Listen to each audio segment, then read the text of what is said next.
जय हिंद दोस्तों, मैंने आप लोग को कल पढ़ाया था Cartesian product of two set. वो मैंने आपको उसकी डेफिनेशन भी काफ़ी अच्छे से एक्सप्लेन करी थी और साथ में मैंने आपको एग्जाम्पल भी दिया था Cartesian product of two sets का। आज उसी टॉपिक को कैरी ऑन करेंगे। उस टॉपिक के मैं आपको प्रॉब्लम बनाऊंगा कि उस पर किस टाइप की प्रॉब्लम एग्जाम में आपके पूछी जा सकती है। आइए देखते हैं कि हमारे पास क्वेश्चन क्या है और क्वेश्चन में क्या बोल रहा है, उसको हम लोग कैसे सॉल्व करेंगे। यहाँ हमारे पास दो सेट दिया हुआ है, पहला सेट ए है और दूसरा सेट हमारा बी है। हमारे पास पहले सेट में एलिमेंट दिए हुए 9, 10, 11 और हमारे पास दूसरे सेट में एलिमेंट दिए हुए x and y। हमसे पूछा गया है a क्रॉस b निकालिए, b क्रॉस a निकालिए।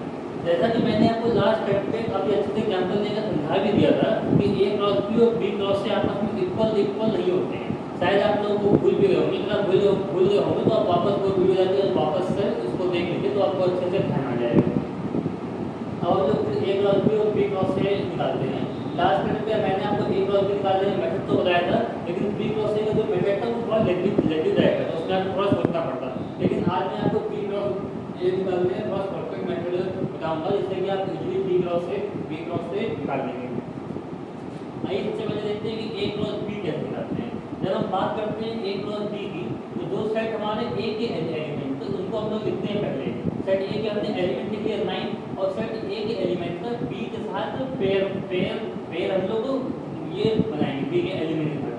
पहला सेट a का एलिमेंट 9, उसका b के साथ बनाए x, तो हो गया 9, x। फिर दूसरे एलिमेंट के साथ बनाया y, हमारा आ गया 9, y। और फिर हमने a का सेट एलिमेंट पिक किया 10, इसका हम बनाएंगे x के साथ पेयर, तो हमारे पास आ गया 10, x। फिर हमने बनाया y के साथ पेयर, तो हमारे पास आ गया 10, y। फिर हमने a का थर्ड एलिमेंट पिक किया 11।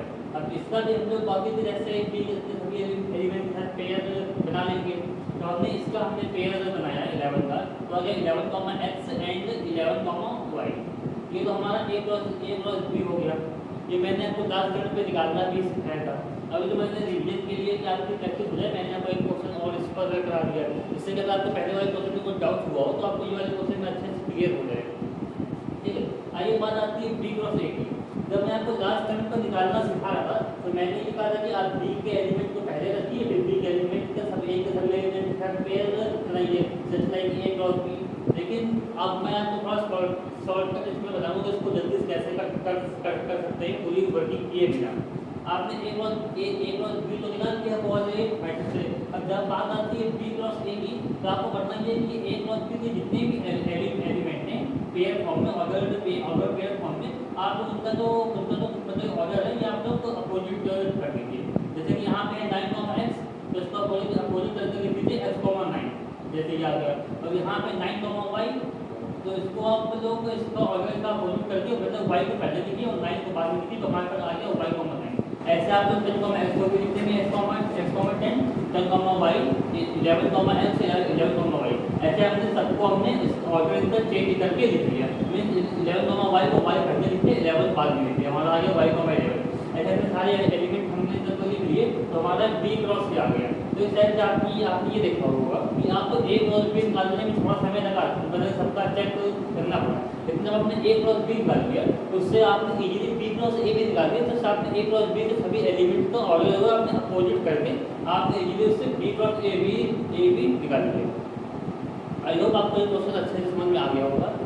अब आपने अभी तक आपने ये सीखा कि अगर आपके पास कोई दो सेट दिए हों तो उनका हम लोग कार्टेशियन प्रोडक्ट कैसे निकालते हैं। लेकिन अब मैं आपको नेक्स्ट प्रॉब्लम में ये सिखाऊंगा कि अगर हमारे पास कार्टेशियन प्रोडक्ट दिया हो तो उससे हम लोग वापस सेट कैसे फाइंड करते हैं। मीन्स हमें आपको यहाँ से यहाँ तो लेके आया अभी तक, लेकिन मैं आपको नेक्स्ट प्रॉब्लम में यहाँ से वापस यहाँ लेकर जाऊँगा, जिससे अगर आपके एग्जाम में आप एग्जामिनर या फिर आपके टीचर अपोजिट क्वेश्चन पूछ ले तो वो भी आप लोग अच्छे से कर लें।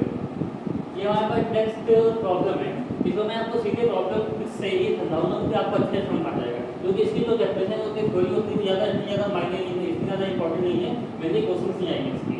तो हमारे पास ये कार्टेशियन प्रोडक्ट दिया हुआ है a क्रॉस b, ये हमारे पास दिया हुआ है और इसमें हमने पूछा है कि a और b निकालना है। मीन्स a क्रॉस b दिया हुआ है तो ये सेट निकालने को बोला है और ये सेट निकालने को बोला है, a और b अलग।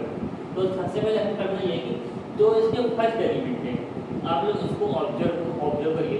जब मैं आपको a क्रॉस b निकालना बताता था तो सबसे पहले हम लोग इसमें एक एलिमेंट रखते थे के होते थे और सेकंड एलिमेंट इसमें सारे बी के होते थे। तो यही बात आपको ध्यान रखनी है, इस बात का मैं यूज़ करूँगा यहाँ पर इस फैक्ट में कि यहाँ जितने ए क्रॉस बी हैं, ये जो भी फर्स्ट एलिमेंट आ रहे हैं इतने, ये सब तो हमारे सेट ए के होंगे, तभी तो ये ए क्रॉस बी बना है। और जितने भी सेकंड एलिमेंट आ रहे हैं हमारे 1 3 1 2 2, ये सब हमारे सेट बी के होंगे। तो आपको करना ये कि आप ये लोग एक सेट ए बनाइए, उसमें आप लोग इसके पहले एलिमेंट लिख दीजिए। आप लोग इसके पहले एलिमेंट यहाँ पर लिख दीजिए। आपने मतलब सेट ए बनाया तो उसका पहला एलिमेंट क्या आया, ए आया, फिर आया बी आया, फिर ए आया, फिर बी आ रहा, फिर ए आ रहा, फिर बी आ रहा। लेकिन आप लोग को पता होगा कि मैंने आपको बताया कि अगर हम लोग सेट की बात करते हैं तो हम लोग एक एलिमेंट को 2 बार नहीं लिख सकते हैं। हमने एक एलिमेंट एक ही बार लिखे उतना हमारा सफिशिएंट है, उसको हमें दोबारा लिखने की नीड नहीं है। अब इसमें एलिमेंट हमारा एक से ज़्यादा बार आ रहा है, तो उसी को मसले को मतलब क्या है, हमने एक बार लिख दिया तो इतना काफ़ी है। तो इसको हमने ए जो हमने 2 बार लिखा 3 बार लिखा, उससे हमें कोई मतलब नहीं है। इसको बस हम लोग ये एक बार लिख देंगे, a equal to a comma b, इतना हमारा ये सेट हमारा डिफाइन हो गया। अब ठीक उसी प्रकार से जब बात आती है सेट बी की, तो हमने क्या होता है जो सेकंड एलिमेंट होंगे इसके ऑर्डर पेयर के, ये हमारे सेट बी को डिनोट कर देंगे, हमारे सेट बी के एलिमेंट होते हैं। तो आप लोग सेट बी बनाएंगे, उसमें आप लोग लिख दीजिए 1 3 3 1 2 2। तो उसमें मतलब कि 1 भी एक से ज़्यादा बार आ रहा है, 3 भी एक से ज़्यादा बार आ रहा है, 2 भी एक से ज़्यादा बार आ रहा है, मोर देन 1 टाइम। तो आप लोग फिर बी में भी केवल 1 3 2 तो ओनली 1 टाइम लिख दीजिए, इतना ही सफिशिएंट है। आई होप आप लोग को अब अगर आपके पास कोई सेट दिया होगा तो आप लोग उसका कार्टेशियन प्रोडक्ट भी निकाल लोगे, और अगर आपके पास सेट ना दे तो कार्टेशियन प्रोडक्ट दे दे तो आप लोग उससे भी सेट भी इजीली फाइंड कर लोगे। मैंने आपको दोनों ही टाइप के क्वेश्चन अच्छे से एक्सप्लेन करके समझा दिए। अगर अभी भी आप लोग को कोई डाउट हो तो आप लोग कमेंट सेक्शन में अपना डाउट्स पूछ सकते हैं, मैं आप लोग के डाउट्स क्लियर कर लूँगा। लेकिन उससे बेटर ये होगा कि आप अगर वीडियो रिप्ले करके देखेंगे तो हो सकता है कि बहुत सी बातें ऐसी होती है कि जो फर्स्ट टाइम देखने की चीज़ तो नहीं समझ में आती है, लेकिन जब वो दूसरी बार या तीसरी बार देख के रिवाइज करते हैं तो उनको समझ में आ जाती है चीज़ें। तो अगर आपको वीडियो हमारा रिप्ले करने के बाद भी पूरा देखने के बाद भी तब भी कोई डाउट्स पूछता है तो आप वो अपना डाउट्स कमेंट सेक्शन में पूछ सकते हैं। आपका डाउट्स मैं क्लियर करने की पूरी कोशिश करूँगा। अगर आपको हमारा ये वीडियो पसंद आया हो तो आप लाइक शेयर सब्सक्राइब करना ना भूलें।